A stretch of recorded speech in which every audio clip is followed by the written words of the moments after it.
Hello everyone, it's Financial Integrity Part 2. In the first section, we talked about the concept of borrowing money as Christians and the responsibility that is laid on us to pay back. While it is not ungodly that we might have needs that would necessitate that we borrow money, and we could also be faced with challenges that would hinder us from paying back as or when due. What is important is maintaining a godly attitude and also our integrity in the process. It is also critical that we not borrow money that we have no intentions or the ability to pay back. Peradventure something happens along the line and we're not able to fulfill our word as we promised. Please do not take the lender for granted. Do not avoid, ignore, or be insensitive to the pain of your default. Always communicate from time to time, as often as possible, the challenges that you are going through so they can understand and possibly give you some more time to be able to repay. The only time that you are let off is when you pay or they genuinely forgive you and cancel your debt. Another aspect that could reflect lack of financial integrity on our part is the way we deal with our workers. The Lord frowns at it when we do not give them their rightful pay or oppress them in any form. In the book of Malachi 3:5, the Lord speaking there, He says, I will come near to you to judgment.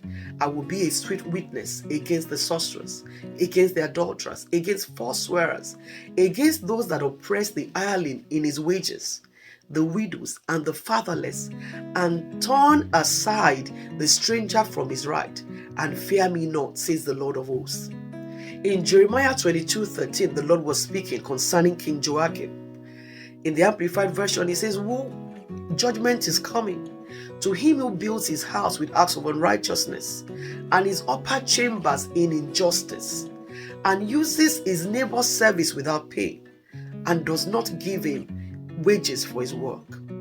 The Lord frowns at it when we oppress those who are working for us, when we also deny the people we're supposed to pay their money.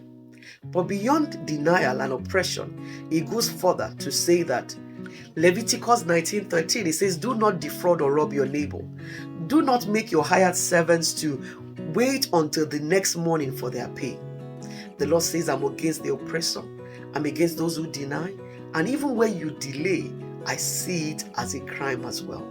Jacob is a classic example of a worker that was oppressed. In Genesis 31, he was recounting to his wife that your father changed my wages 10 times, but for the Lord that came to my rescue.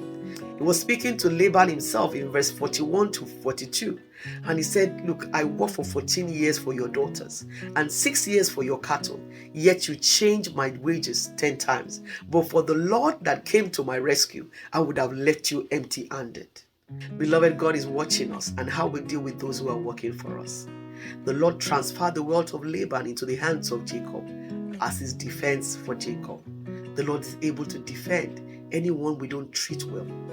If we lack financial integrity in dealing with our workers, either we oppress them, we deny them, or even delay their money, I pray that God will not work against us, but we'll do the right thing. When we borrow money, God will give us the grace to repay. And when we have workers, we'll also deal right by them by the grace of God. Choose to do what is right, choose life, and stay blessed. Dear Christian, do you know that the term Christian was permit me to